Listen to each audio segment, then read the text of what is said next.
அஸ்ஸலாமு அலைக்கும் வரஹமத்துல்லாஹி வபரகாத்துஹு. அல்ஹம்துலில்லாஹி ரப்பில் ஆலமீன். வஸ்ஸலாத்து வஸ்ஸலாம் அலா அஸ்ரஃபில் அம்பியாயி முர்சலீன் நபியனா முஹம்மத் வ ஆலிஹி வ சாபிஹி அஜ்மயீன். அம்மாபாத். கண்ணியத்துக்குரிய எல்லாம் வல்ல அல்லாஹு ஜல்லுசானு தாலாவின் நல்லடியார்களே, அன்பிக்கினிய சகோதர சகோதரிகளே, பிரமத அன்பர்களே, நண்பர்களே, உங்கள் அனைவரின் மீதும் ஏக இறைவனுடைய சாந்தியும் சமாதானமும் என்றென்றும் நிலவ பிரார்த்திப்பதோடு நான் சங்கை அப்துல் அஜீஸ். அல்லாஹ்வுடைய அருளால் அனைவரும் மிக நலமாக இருப்பீர்கள் என்று நம்புகிறேன். எல்லா புகழும் அல்லாஹ்வுக்கே. இதுதான் இஸ்லாம். பாகம் 8. இஸ்லாம் ஓர் இயற்கை மார்க்கம் என்பதை பற்றிய காணொளி இது இறைவனின் இயற்கையான மார்க்கம் என்பதை நாம் அனைவரும் தெள்ள தெளிவாக அறிவியல் ஆதாரத்தோடு, குர்ஆன் ஹதீஸ் ஆதாரத்துடன் சேர்த்து சரியாக விளங்கிக் கொள்ள வேண்டும். அதன் மேல் உறுதியான நம்பிக்கையை நாம் உறுதிப்படுத்தி கொள்ள வேண்டும் இன்ஷா அல்லாஹ். அந்த அடிப்படையில் திருக்குர்ஆன் அருளப்பட்ட மாதமான ரமலானை தெளிவாக நாம் அறிந்து கொள்வோம். முதலாவதாக, அதாவது முறையாக திருக்குர்ஆன் ஒரு இயற்கை வேதம் என்றுதான் குறிப்பிட்டிருக்க வேண்டும். ஆனால் இஸ்லாம் ஓர் இயற்கை மார்க்கம் என்று கூறினாலும், இறை தூதர் ஓர் இயற்கை தூதர் என்று கூறினாலும், அது குறிக்கப் போவது திருக்குர்ஆனை முன்மாதிரியாக கொண்டுதான், திருக்குர்ஆனை அடிப்படையாக கொண்டுதான் என்பதை நாம் விளங்கிக் கொள்ள வேண்டும். திருமறை குர்ஆனில் அல்லாஹ் ரப்புல் ஆலமீன் சொல்லி காட்டுகிறான். 2வது அத்தியாயம் 185வது வசனத்தில், இந்த குர்ஆன் ரமலான் மாதத்தில் தான் அருளப்பட்டது. அது மனிதர்களுக்கு நேர்வழி காட்டும், நேர்வழியை தெள்ள தெளிவாக கூறும், பொய்யை விட்டும் உண்மையை பிரித்து காட்டும் என்று அல்லாஹ் ரப்புல் ஆலமீன் சொல்லி காட்டுகிறான். இறை தூதர் ஒரு இயற்கை தூதர் என்று சொன்னால் அதுவும் குர்ஆனையைத்தான் குறிக்கும். என்ன, முகமதே, மக்களுக்கு அருளப்பட்டதை நீர் அவர்களுக்கு விளக்க வேண்டும் என்பதற்காகவும் அவர்கள் சிந்திக்க வேண்டும் என்பதற்காகவும் இந்த போதனையை நாம் உமக்கு அருளியுள்ளோம். இது 16வது அத்தியாயம் 44வது வசனத்தில். அவர்கள் முரண்பட்டதை அவர்களுக்கு முகமதே நீர் விளக்குவதற்காகவே உமக்கு இந்த வேதத்தை நாம் அருளியுள்ளோம். இது நம்பிக்கை கொள்ளும் சமுதாயத்திற்கு நேர்வழியாகவும் அருளாகவும் இருக்கிறது என்று அல்லாஹ் சொல்லி காட்டுகிறான். இது 1664. இறை தூதர் ஸல்லல்லாஹு அலைஹி வஸல்லம் அவர்கள் குர்ஆனின் விளக்க உரை என்பதை இந்த வசனங்கள் தெளிவுபடுத்துகின்றது. இஸ்லாம் ஓர் இனிய மார்க்கம் என்று அறிந்திருக்கிறோம். இஸ்லாம் ஓர் எளிய மார்க்கம் என்றும் அறிந்திருக்கிறோம். அது என்ன, இஸ்லாம் ஓர் இயற்கை மார்க்கம் என்று கேட்கலாம். இன்று நாம் சுவாசிக்கின்ற காற்றில் கலந்திருக்கும் நைட்ரஜன், ஆக்சிஜன் போன்ற வாயுக்கள் அனைத்தையும் சரியான விகிதாச்சாரத்தில் அல்லாஹ் அமைத்திருக்கிறான். அதுபோன்று நமக்கு உடல் சீராக இயங்குவதற்கு உடலில் எவ்வளவு கொழுப்பு சத்து இருக்க வேண்டும், எவ்வளவு இனிப்பு சத்து இருக்க வேண்டும் என்று எல்லாமே ஒரு சரியான கணக்கின் அடிப்படையில் அமைக்கப்பட்டு இருக்கிறது. இந்த விகிதாச்சாரத்தை தாண்டினால் உடல் கடுமையான நோய்களுக்கு இலக்காகி விடுகின்றது. இதைதான் இயற்கை வகுத்த விதி என்கிறார்கள். எப்படி? இயற்கை விதித்த விதியாம். இப்படி ஒரு இயற்கை விதியை வகுத்த அந்த நாயன் அதற்கேற்ப மனித சமுதாயம் வாழ்வதற்காக அளித்த விதிகள்தான் திருக்குர்ஆன். The final testament, the last testament, இறுதி வேதம் திருக்குர்ஆன். மார்க்க சட்டங்கள், மார்க்க விதிகள் என்பவைகள் எல்லாம் ஏற்கனவே இந்த உலகம் இயங்குவதற்காக அல்லாஹ் வகுத்து இருக்கின்ற இயற்கை விதிகளுக்கு ஏற்ப அமைத்து வைத்தான் என்ற கருத்தை விளக்கவே இந்த தலைப்பை தேர்ந்தெடுக்கப்பட்டுள்ளது. உலகில் உள்ள அறிவியல் அறிஞர்கள் மட்டுமல்லாது நாத்திகர்கள் கூட ஒப்புக்கொள்ளும் விஷயம் அந்த இயற்கை விதிதான். எப்படி? இயற்கை விதிகளை அனைவரும் நம்புகிறார்கள்.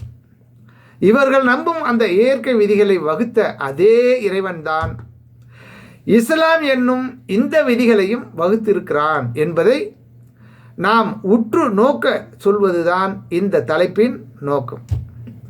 இதைதான் வல்ல அல்லாஹுவும் தனது திருமறையில் கூறுகிறான். உண்மை வழியில் நின்று உமது முகத்தை இம்மார்க்கத்தை நோக்கி நிலைப்படுத்துவீராக. இது அல்லாஹுவின் இயற்கையான மார்க்கம். இதன் மீதே மனிதர்களை அல்லாஹ் அமைத்துள்ளான்.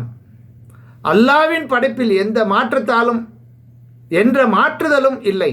இதுவே நேரான மார்க்கம். எனினும் மனிதர்களில் அதிகமானோர் அறிய மாட்டார்கள் என்று அல்லாஹ் ரபுல் ஆலமீன் 30வது அத்தியாயம் 30வது வசனத்தில் சொல்லி காட்டுகிறான். இது அல்லாஹுவின் இயற்கையான மார்க்கம் என்பது அவன் வகுத்து தந்திருக்கிற சட்டத்திட்டங்களில், அமைத்து தந்திருக்கிற உடல் அமைப்பில், உலக அமைப்புகளில் இதை நம்ம தெளிவாக சிந்தித்து பார்த்தீங்களேயானால் விளங்கிக் கொள்ளலாம். அடுத்து கத்னா ஒரு காஃபான். கோடை காலத்தில் வெயில், மழை காலத்தில் மழை என்று இவ்வுலகில் மாறி மாறி வரும் பருவ காலம் மழை பெய்ததும் பூமியில் பச்சை பசேல் என்ற புற்பூண்டுகளின் விளைச்சல், உயிரினங்களின் இனப்பெருக்கும், கரையை தொட்டு ஆடி மகிழும் கடல் அலைகள், வீசுகின்ற காற்று போன்ற இந்த அமைப்புகளை, அருள்மிகு ஆக்கங்களை இயற்கை என்று நாம் கூறுகிறோம் இல்லையா? இந்த இயற்கை அமைப்பில் உட்பட்டவன் தான் மனிதன். அவனுடைய உடல் வளரும் தலைமுடி, அவனது உடலில் வளரும் தலைமுடி, தாடி, மீச மற்றும் இதர பாகங்களில் வளரும் முடிகள், நகம் உள்பட அனைத்துமே இயற்கைக்கு உட்பட்டதுதான் என்பதை சிந்தித்து புரிந்து கொள்ள வேண்டும். மனித உடலில் அமைந்திருக்கும் இந்த இயற்கை அமைப்பை பராமரிப்பதும் ஒரு இயற்கையான அம்சம்தான். இதை உலகில் எந்த மார்க்கமும் மனிதனுக்கு கற்றுக் கொடுக்கவில்லை. காரணம், அந்த மார்க்கங்கள் இயற்கையானவைகள் அல்ல. இஸ்லாம் தான் இயற்கை மார்க்கம். அதனால்தான் இயற்கை நெறிகளை கற்றுக் கொடுக்கிறது. நபிகள் நாயகம் ஸல்லல்லாஹு அலைஹி வஸல்லம் அவர்கள் கூறினார்கள், இயற்கை மரபுகள் 5. 1. விருத்த சேதனம் செய்து கொள்வது. 2. மர்ம உறுப்பின் முடிகளை களைந்து கொள்வதற்காக சவர கத்தியை உபயோகிப்பது. 3. மீசையை கத்தரித்துக் கொள்ளுதல். 4. கை, விரல், கால்வில் நெகங்களை வெட்டுவது. 5. அக்குள் முடிகளை அகற்றுவது ஆகியவை தாம் என்று அல்லாஹ்வின் தூதர் ஸல்லல்லாஹு அலைஹி வஸல்லம் கூறக்கூடிய செய்தியை அபூ ஹுரைரா ரலியல்லாஹு அன்ஹு இருக்கக்கூடிய செய்தி புகாரில் 5891வது ஹதீஸாக இடம்பெற்றது. அடுத்ததாக நம்ம கவனிக்க வேண்டியது HIV, எய்ட்ஸும் இயற்கை கத்னாவும் என்பதை பற்றிய ஒரு விளக்கமாக அறிந்து கொள்வோம். அல்லாஹ்வின் தூதர் ஸல்லல்லாஹு அலைஹி வஸல்லம் அவர்கள் கூறிய இயற்கையான இந்த 5 அம்சங்களில் கத்னா எனும் விருத்த சேதனமும் ஒன்றாகும். இந்த கத்னா இன்று எய்ட்ஸ் எனப்படும் HIV வைரஸை விட்டும் காக்கும் காப்பானாக திகழ்கிறது. இது 22/7/2007 அன்று BBC வெளியிட்ட செய்தி இதை தெளிவாக படம் பிடித்து காட்டுகிறது. HIV எய்ட்ஸ் தொடர்பாக உலக அளவிலான மிகப்பெரிய மாநாடு விரைவில் ஆஸ்திரேலியாவின் சிட்னி நகரத்தில் நடைபெற இருக்கிறது இல்லையா? அதற்கான பணிகள் மும்புறமாக நடைபெற்றும் வருகிறது. ஆண்களுக்கு செய்யப்படும் கத்னா விருத்த சேதனம் 60% அளவுக்கு எய்ட்ஸ் வராமல் தடுக்கிறது என்று கண்டுபிடிக்கப்பட்டுள்ளது என்பதை கூறும் ஆய்வறிக்கை இந்த மாநாட்டில் சமர்ப்பிக்கப்பட்டுள்ளார்கள். இந்த ஆய்வறிக்கையை 5000க்கும் மேற்பட்ட குழுக்கள் பெற்றுக்கொள்கின்றன என்று பிபிசியின் செய்தி தெரிவிக்கின்றது. ஆப்பிரிக்கா நாடுகளில் வாழும் முஸ்லிம்களில் எய்ட்ஸில் பாதிக்கப்பட்டோர் மிக குறைவாகத்தான். ஆனால் முஸ்லீம் அல்லாதவர்கள் மிக அதிகமான அளவில் பாதிக்கப்பட்டுள்ளார்கள் என்ற விவரம் நீண்ட நாட்களாக அறியப்பட்ட உண்மைகள். தென்னாப்பிரிக்கா ஆண்களில் 60% பேரை HIV தொற்றும் அபாயத்திலிருந்து கத்னா காக்கிறது என்று ஏற்கனவே கண்டுபிடிக்கப்பட்டுள்ளது. இந்த கண்டுபிடிப்பை அண்மையில் கென்யாவிலும் உகண்டாவிலும் சேகரித்த ஆதாரம் உறுதி செய்யப்படுகிறது. இவ்வாறு கத்னா ஒரு காவல் அரணாக அமைந்திருப்பதை அறிய முடிகின்றது என்று தனது செய்தியில் BBC நிறுவனம் தெரிவிக்கிறது. இந்த காவல் அரணுக்கு கத்னா தான் காரணமா அல்லது அவர்கள் குறைந்த அளவிலான பெண்களிடம் உடலுறவு கொள்வதுதான் காரணமா என்று தெரியவில்லை என்றும் அந்த செய்தி குறிப்பிடுகின்றது. அதாவது முஸ்லீம்களிடம் உள்ள விபச்சார தடை, பலதார மனம் போன்றவையும் இதற்கு காரணமாக இருக்கலாம் என்றும் அவர்கள் கருதுகிறார்கள். கத்னா, விபச்சார தடை, பலாத்கார மனம் இம்மூன்றில் எதுவாக இருந்தாலும் அது இஸ்லாமிய மார்க்கத்தினால் ஏற்பட்ட கண்ணியம்தான். அமெரிக்காவின் நியூயார்க் டைம்ஸ் பத்திரிகையில் வெளிவந்த ஒரு செய்தி குறிப்பையும் இங்கே பார்ப்போம். HIV பாதிப்பை விட்டும் பாதி அளவுக்கு கத்னா பாதுகாக்கிறது என்று அமெரிக்காவின் சுகாதார அதிகாரிகளை மேற்கோள் காட்டி நியூயார்க் டைம்ஸின் செய்தியாளர் டொனால்ட் ஜி மெக்னைஸ் குறிப்பிடுகிறார். சுரப்பிகளிலிருந்து சுரந்து வரும் உயிரணுக்கள் 600 பின் நுனித்தோல் பகுதியில் தேங்குகின்றன. HIV-னால் பாதிக்கப்பட்ட பெண்ணின் வைரஸானது உடலுறவின் போது ஏற்கனவே தேங்கி நிற்கும் அந்த உயிரணு தொகுதிக்குள் எளிதில் தொற்றிக்கொண்டு விடுகிறது.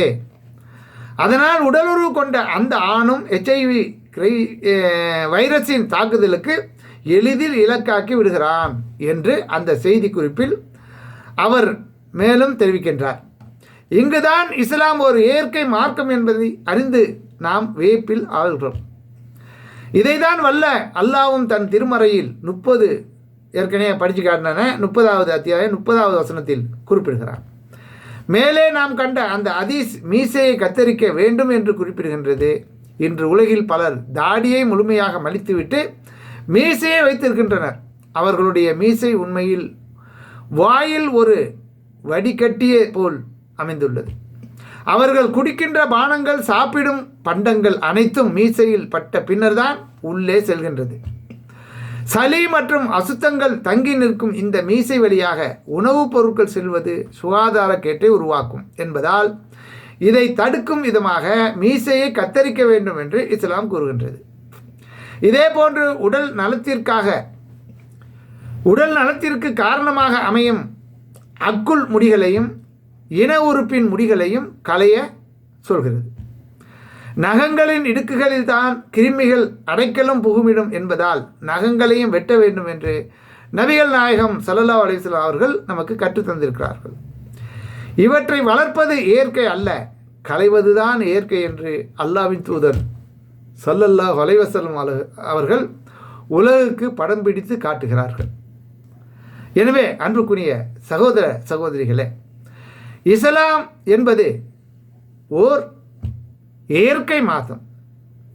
இந்த இறைவனால் படைத்து தந்திருக்கக்கூடிய இந்த இயற்கை தன்மைகளை அனைத்தையும் பெற்றுக்கொண்டு அதன்படி வாழக்கூடிய அனைத்து உயிரினங்களும் இறைவனுடைய சட்டத்திட்டங்களுக்கு கட்டுப்பட்டு இறைவனின் முழு அதிகாரத்தில் இந்த உலகம் இயங்கிக் கொண்டிருக்கிறது, அவனுடைய கட்டுப்பாட்டில் இயங்கிக் கொண்டிருக்கிறது என்பதை ஒவ்வொன்றாக பிரித்து நீங்கள் சிந்தித்து பார்த்தால் நிச்சயமாக அதை பற்றி நீங்கள் விளங்கிக் கொள்ளலாம். எனவே இன்னும் முழுக்க இஸ்லாம் மார்க்கம் என்பது, இஸ்லாம் சொல்லக்கூடிய இறை வேதம் திருமறை குர்ஆன் என்பது, இறை வேதம் அறிமுகப்படுத்திய இறை தூதர் முகமது ஸல்லல்லாஹு அலைஹி வஸல்லம் அவர்கள், இவை அனைத்துமே